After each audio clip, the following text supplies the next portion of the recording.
মন্ত্রী ভাগ্নে বিজেপিতে যোগদান নিয়ে সুর চড়িয়ে দিনহাটা থেকে প্রেস মিট যুব তৃণমূল কংগ্রেসের। রবিবার সন্ধ্যায় সাংবাদিক সম্মেলন করে সরাসরি মন্ত্রী ভাগ্নে উজ্জয়িনী রায়কে আক্রমণ করেন দিনহাটা শহর ব্লক যুব তৃণমূল কংগ্রেস সভানেত্রী মৌমিতা চক্রবর্তী। মৌমিতা জানান, মন্ত্রী উদয়ন গুহের উজ্জয়িনী নামের যে একজন ভাগ্নি রয়েছে সেটা তার এতদিন জানত না। তিনি আরো বলেন, উজ্জয়িনী আলিপুরদুয়ার জেলার ভোটার আর থাকেন কলকাতায়, তাহলে উনি কোচবিহার জেলা বিজেপি পার্টি অফিসে কেন যোগদান করলেন? তিনি আরো জানান, মামা মন্ত্রী হওয়ায় তার নাম ও পরিবারের নাম ভাঙিয়ে ভাগ্নি এভাবে রাজনীতি করার চেষ্টা করছে। তিনি সদ্য বিজেপিতে যোগ দেওয়া উজ্জয়িনীকে চ্যালেঞ্জ দেন, যদি দম থাকে তাহলে দিনহাটায় এসে যেন রাজনৈতিকভাবে লড়াই করেন। শুনে নেওয়া যাক আর কি বলেছেন দিনহাটা শহর ব্লক যুব তৃণমূল কংগ্রেসের নেতৃত্ব।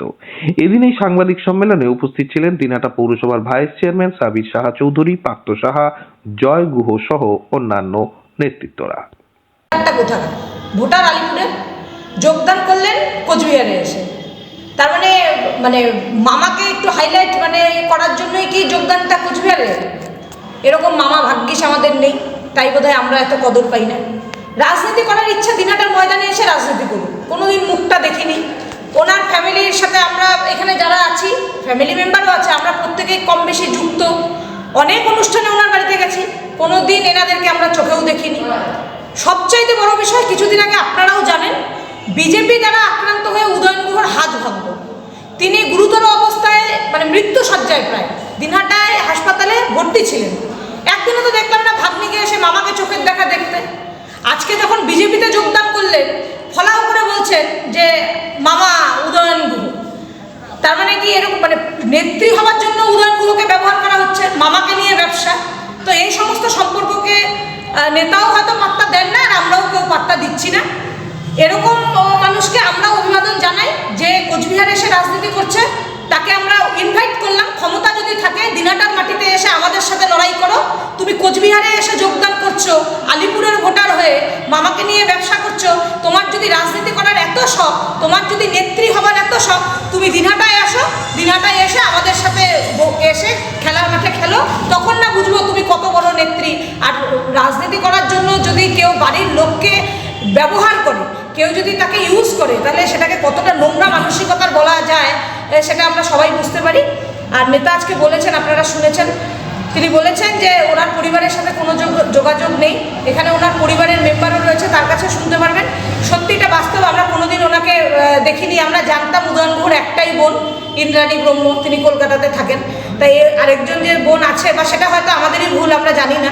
কিন্তু সেখানে হঠাৎ করে মামার পরিচয় দিয়ে বিজেপিতে ঢোকা, এটা একটা নোংরা মানসিকতার পরিচয়। আর রাজনীতি করতে যে ব্যবসার জন্য নামা, সেটা বোঝাই যাচ্ছে। এই পরিচয় দেওয়া দেখেই বোঝা যাচ্ছে যে একটা রাজনীতি করতে নেমেছে ব্যবসা করবার জন্য। ওনার যিনি জয়েন করলেন বিজেপিতে, সে আগে কোনোদিনও কোনো পার্টির ঝান্ডাটা ধরেছে কিনা আমার জানা নেই। আর দু নম্বর কথা, হয়তো যেটা আমাদের যুব সভানেত্রী মৌমিতা বলছিল যে মামার নামটাকে ইউজ করি। আর মামার সাথে যদি পরিচয় থাকতো, আমরা উদয়ন গুহ অন্ততপক্ষে 2015 অক্টোবর থেকে আমরা উদয়ন গুহর সাথে ওতপ্রোতভাবে যুক্ত। তার ফ্যামিলি মেম্বারদের সাথে আমাদের যথেষ্ট ওঠা বসা আছে। আমরা কোনোদিনও এই বোন এবং এই ভাগ্নির কথা আমরা কোনোদিনও শুনিনি। আজকে হঠাৎ করে সে কোথার থেকে হলো বুঝতে পারলাম না। আর আমার কাছে একটাই প্রশ্ন, যে তার যদি সৎসাহস থাকে, তার যদি রাজনীতি করার সৎসাহস থাকে, সে মামার নামটা ভাঙাতে গেলে কোনো? মামা তো তৃণমূল করে, মামা তো তৃণমূলের একজন মন্ত্রী। তো সে রাজনীতি করার ইচ্ছা থাকলে রাজনীতি করুক না, নিজের নামটা ভাঙিয়ে করুক, নিজের বাবার নাম ভাঙিয়ে করুক, নিজের মার নাম ভাঙিয়ে করুক। মামার নাম ভাঙাতে হচ্ছে কেন? আমার প্রশ্ন হচ্ছে এটাই। সে তার বাবার নাম ভাঙিয়ে রাজনীতি করুক, নিজের কোনো সমাজকর্মী, সমাজের কোনো উপকার করেছে সেরকম কোনো উদাহরণ দিয়ে সে রাজনীতি করুক, ঠিক আছে। মামাকে টানার কোন দরকার? মামা তো ওর বিরোধী দল করে, মামাকে টানার তো দরকার নেই। কারণ মামা উত্তরবঙ্গ উন্নয়ন মন্ত্রী থেকে সেটা নিয়ে কার্ড ঝোলাতে যাচ্ছে, তো সেই রাজনীতি চলবে না। এবং ওই কলকাতার থেকে এসে কুচবিহারে জয়েন করছে, ভোটার হচ্ছে আলিপুরদুয়ারের। ওই মৌমিতা যেটা বললো যে দিনহাটায় এসে রাজনীতি, তার যদি শুনছিলাম একটা বক্তব্যতে তার দাদুর আমলে উন্নয়ন হয়েছে, অবশ্যই তার দাদুর আমলে উন্নয়ন হয়েছে। তার দাদুর কথা হয়তো তার এতদিন খেয়ালে ছিল না, হঠাৎ করে আজকে মনে পড়েছে। তার দাদু যেখানে রাজনীতি করতো সেখানে এসে রাজনীতিটা করুক, তাহলে আমরা বুঝবো হ্যাঁ তুমি সেই দাদুর নাতনি। আরেকটা কথা বলি, সেটা হচ্ছে দাদুঘাটায় কত বড় করে হয় আমরা সবাই জানি। তো আলিপুরে বাড়ি, কলকাতাতে থাকেন, একটা বারও তো কোনোবার তো দেখলাম না যে দাদুর জন্মদিনে দিনহাটায় এসে দাদুর ছবিতে মাল্যদান বা একটু, সেটা তো রাজনৈতিকভাবে হয় না। সেখানে আমরা নিজেরাও দেখি দিনহাটায় যে কমল গুহ জন্মোৎসব হয়, বিভিন্ন রাজনৈতিক দলের লোকেরা সেখানে উপস্থিত, অরাজনৈতিক দলের লোক, বিভিন্ন অরাজনৈতিক দলের লোকেরা উপস্থিত থাকেন। তাহলে তিনি অত দাদুর প্রতি দরদ, অত মামার প্রতি দরদ, তাই এখানে এসে একদিন মাল্যদান করে সেই অনুষ্ঠানটাতে থাকতে পারতেন যে মেয়ের ঘরের নাতনি হিসাবে। আজকে এটা স্বার্থের জন্য ব্যবহার করছে, আমরা বুঝতে পারছি।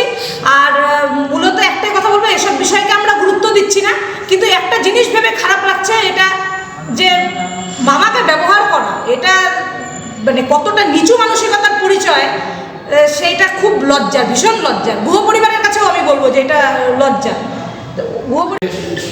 ব্যক্তিগতভাবে যুক্ত এবং আমার পারিবারিক সূত্রে উদয়নগর ফ্যামিলির সঙ্গে দীর্ঘদিন থেকে যুক্ত, কিন্তু এই ভদ্রমহিলাকে আগে কোনোদিনও আমি দেখিনি ওনার কোনো পারিবারিক অনুষ্ঠানে কিংবা কোনো ওনার বাড়িতে কিংবা কোথাও। আজকে হঠাৎ করে দেখলাম যে উনি নিজেকে বলছে উদয়নগর ভাগ্নি বলে পরিচয় দিয়ে রাজনীতিতে নামছেন। যদি খুশি হতাম নিজের পরিচয় কিংবা নিজের বাবার পরিচয় দিয়ে রাজনীতিতে নামতো, খুব খুশি হতাম।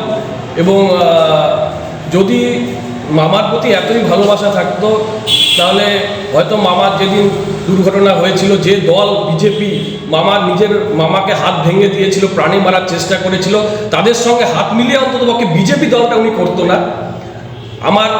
ওনার এই বিজেপি দলে যোগ দেওয়ার থেকে আমি বুঝতে পারছি উনি কতটা মানে বিজেপি দলকে উনি বিজেপি দলে যাওয়ার জন্য উনি যে বিজেপি দলে গিয়ে উনি যে ভুল কাজ করলো, এটা সত্যি উনি মামাকে নিজের পরিচয় দেওয়ার যোগ্য না। যাকে নিয়ে আলোচনা, উজ্জয়িনী রায়, তিনি আমার পরিবারের একজন সদস্য, আমার থেকে বয়সে বড়, আমার দিদি। আজকে ও একটা সিদ্ধান্ত নিয়েছে যে ও আজকে ভারতীয় জনতা পার্টিতে জয়েন করবে। প্রথম কথা যেটা আমাদের ভাইস চেয়ারম্যান সাবির শাহ চৌধুরী যেটা বললো, যে আমরা কোনোদিন শুনিনি যে উনি কোনো রাজনৈতিক দলের কোনো কর্মী বা কোনো নেতৃত্ব জায়গায় ছিলেন কি না। উনি একজন পরিষ্কার একজন হাউস ওয়াইফ, তার মনে হয়েছে সে বিজেপিতে জয়েন করবে, সে উনি করতেই পারে। কিন্তু প্রশ্নটা হচ্ছে যে উদয়ন গুহ আমার মামা, এই প্রসঙ্গটাকে তুলতে হলো কেন? ওনাকে তো কেউ জিজ্ঞাসা করেনি যে উদয়ন গুহ আপনার কে হন। উনি নিজের থেকে আমার মামা হয়, কমল গুহ আমার দাদু হয়। কিন্তু যেদিন হচ্ছে উদয়ন গুহকে বিজেপি এই হারমাত বাহিনীরা যেদিনকে ওনাকে প্রাণে মারার চেষ্টা করেছিল, উনি দিনাটা হাসপাতালে ভর্তি ছিলেন। পরবর্তী সময়ে উনি কলকাতায়, ওর স্থানীয় বাড়ি হচ্ছে ওর কলকাতায়। কোনোদিন তো আমি শুনিনি যে ও একদিন গিয়ে হাসপাতালে ওর মামাকে দেখে আসো, বা কোনোদিন দিনাটায় আসে দেখি নেই। কোনোদিন এসে আমিও দেখিনি, আমি তো বাড়ির ছেলে, আমি কোনোদিন দেখিনি যে ও দিনাটায় এসে মামার প্রতি যে ভাগ্নির যে একটা দায়িত্ব কর্তব্য, সেই দায়িত্ব কর্তব্যটা পালন করতে। আজকে এই সমস্ত সস্তার রাজনীতি, আসলে ব্যাপারটা কি, ওই আলিপুরে আপনারা কিছুদিন আগে ওই আমাদের আলিপুরের বিধায়ক সুমন কাঞ্জিলাল তিনি ওই বিজেপি ত্যাগ করে আমাদের সর্বভারতীয় তৃণমূল কংগ্রেসে জয়েন করেছেন। সেই জায়গাটায় ওই আমাদের ওই কুচবিহারের যারা বিজেপির কিছু নেতৃত্ব, তারা ওই ক্ষতটার মধ্যে মলম দেওয়ার জন্য ওই একটা গিমিক আমি বলবো যে উদয়ন গুহকে হেয় করার জন্য তার পরিবারের একজন কোনো সদস্যকে ভুল বুঝিয়ে, তা আমাদের নেতা উনি বলেছেন যে ওর বয়সটাও কম, দেখতে সুন্দর, ওর সাবধানে যাতে বিজেপি দলটা কি সেটা আগেও ভালো করে বুঝুক, সে তারপরেই ও সিদ্ধান্তটা নিলে মনে হয় ভালো হতো। তো সেজন্য ওর হয়তো মনে হয়েছে সে গেছে, সেটা আমরা আমাদের পরিবার থেকে, আমাদের পরিবারের সাথে ওর সেরকমভাবে কোনোদিন কোনো যোগাযোগ নেই। সেজন্য এই ব্যাপারটা নিয়ে আমাদের তৃণমূল কংগ্রেসের দলের কোনো ক্ষতি হবে বা